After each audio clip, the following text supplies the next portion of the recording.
इसलिए कह रहा हूं, पल से पल में क्या हो जाए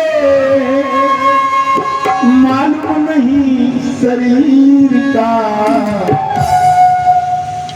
पल से पल में क्या हो जाए मालूम नहीं शरीर का, कुछ पता नहीं तकदीर का, कुछ पता नहीं तकदीर का, कुछ पता नहीं तकदीर का, कुछ पता नहीं तकदीर का, कुछ पता नहीं तकदीर का। पल से पल में क्या हो जाए, पल से पल में हो जाए, पल से पल में क्या हो जाए मालूम नहीं शरीर का, कुछ पता नहीं तकदीर का, कुछ पता नहीं तकदीर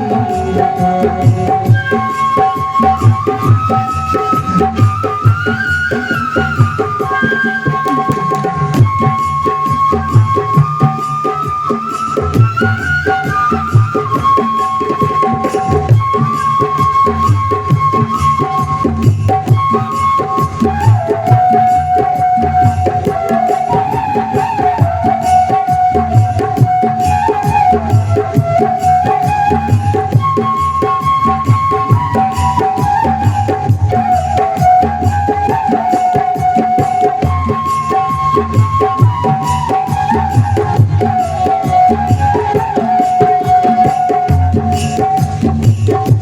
पल से पल में क्या हो जाए मालूम नहीं शरीर का, कुछ पता नहीं तकदीर का।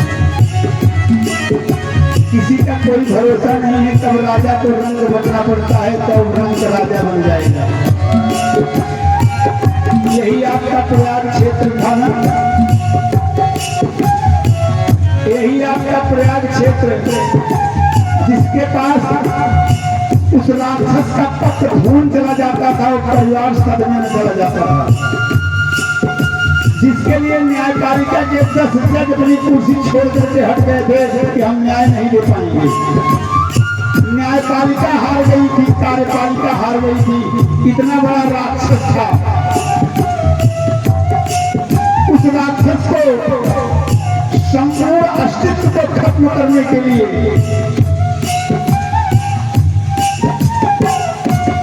ईश्वर ने योगी आदित्यनाथ को प्रकट कर दिया और उनके हाथ में अधिकार दे दिया और उन्होंने क्या कहा, ऐसे राक्षस को, ऐसे आकाई को मिट्टी में मिला देंगे और मिट्टी में मिला दिया।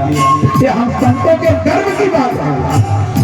हम संतों का हृदय चौड़ा हो जाता है जब हमारा संत समुदाय, हमारा संत प्रवर योगी आदित्यनाथ जब ऐसे राक्षस का दमन धरती से करता है तो हम संतों का हृदय गदगद हो जाता है। आप क्या सोचते हो? आप जानिए। हमारे संत को कहती है कि हमारे प्रयागराज के कुंभ में गैर हिंदू नहीं आना चाहिए, तो अपना मुंह लेके इसलिए छूट करके रोटी खाएं, हमारे मेले में नहीं आना चाहिए। हमारा सीना गदगद हो जाता है। अयोध्या जाते हैं तो हमारा सीना गदगद हो जाता है। काशी विश्वनाथ दर्शन करने जाते हैं तो सीना गदगद हो जाता है। अरे जब माँ विंध्यवासिनी के दरबार में जाते हैं तो मस्तक टेकने में आनंद आता है। ये है कि पल से पल में क्या हो जाए मालूम नहीं शरीर का, कुछ पता नहीं तकदीर का। इसलिए सत्कर्म करो, श्रेष्ठ कर्म करो, ईश्वर को अपने जीवन को समर्पित करके करो, क्योंकि उसकी लाठी में आवाज नहीं होती और उसके पास जो अल्ट्रासाउंड है ना तो नीचे का भी देख लेता है। उसको सीसीटीवी कैमरे की आवश्यकता नहीं है, वो जो अपनी दूरबीन लगाता है ना तो सब दिख जाता है, इकट्ठे ले लेता है। पल से पल में क्या हो जाए, पल से पल में क्या हो जाए मालूम नहीं शरीर का, कुछ पता नहीं तकदीर का, कुछ पता नहीं तकदीर का, कुछ पता नहीं तकदीर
चार हुए राम लक्ष्मण बंध गए, चार हुए राम लक्ष्मण बंध गए, दशरथ के चार हुए राम लक्ष्मण बंध गए, दशरथ के चार हुए राम लक्ष्मण बंध गए। एक दिन उनको सबने देखा, एक दिन उनको सबने देखा पाना भरे फकीर का, कुछ पता नहीं तकदीर का, कुछ पता नहीं तकदीर का, पल से पल में क्या हो जाए, पल से पल में क्या हो जाए मालूम नहीं शरीर का, कुछ पता नहीं तकदीर का, कुछ पता नहीं तकदीर का।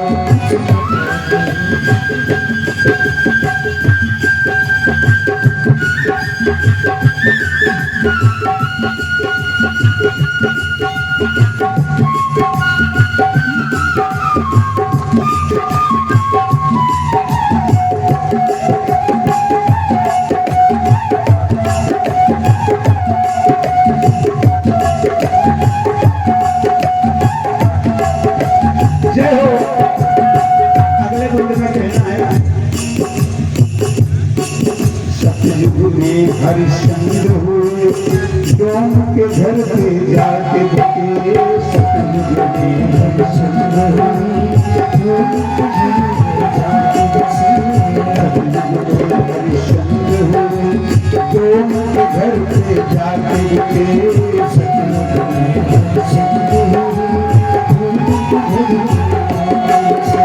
एक दिन उनको सबने देखा,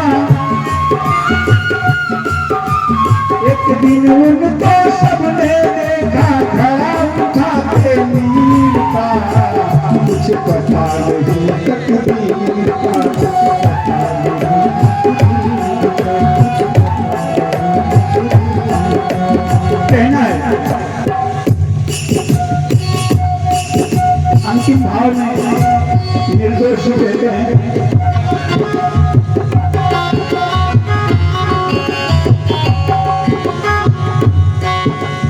अर्जुन जैसे वीर थे अनुसंधान वीर थे, अर्जुन जैसे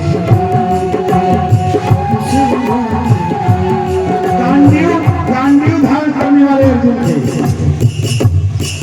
अर्जुन को ब्रह्मास्त्र चलाना भी आता था और ब्रह्मास्त्र रोकना भी आता था। द्रोणाचार्य अर्जुन महाभारत के तीसरे अतिरथी वीर थे। अर्जुन चलते रहो धीमे से। अर्जुन महाभारत के तीसरे अतिरथी वीर थे। ऐसा नहीं कि अर्जुन पूरे महाभारत में सबसे बड़े योद्धा थे। अर्जुन के ज्यादा नीतिज्ञ अर्जुन से ज्यादा पौरुषवान कर्ण था। प्रथम अतिरथी वीर भगवान कृष्ण, द्वितीय अतिरथी वीर पितामह भीष्म, तृतीय अतिरथी वीर अर्जुन थे। क्यों?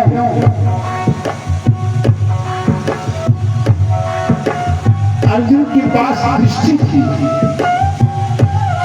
अर्जुन के पास दोनों गुरु से दोनों विद्या प्राप्त थी। ब्रह्मास्त्र को चलाना, ब्रह्मास्त्र को रोकना, ये दोनों कला अगर किसी में था तो अर्जुन में। और अर्जुन दृष्टि के बड़े पक्के थे, इसीलिए दृष्टि के बल पर ही उन्हें गांडीव मिला था। और इसीलिए भगवान कृष्ण अपने रथ में अर्जुन को बैठाए थे, धर्मराज को नहीं बैठाए, अन्य किसी भाई को नहीं बैठाए, अर्जुन को बैठाए कि तू गांडीव लेकर के तेरी दृष्टि पक्की है, कच्ची दृष्टि का नहीं है। लेकिन अर्जुन ऐसे वीर थे अनुसंधानी,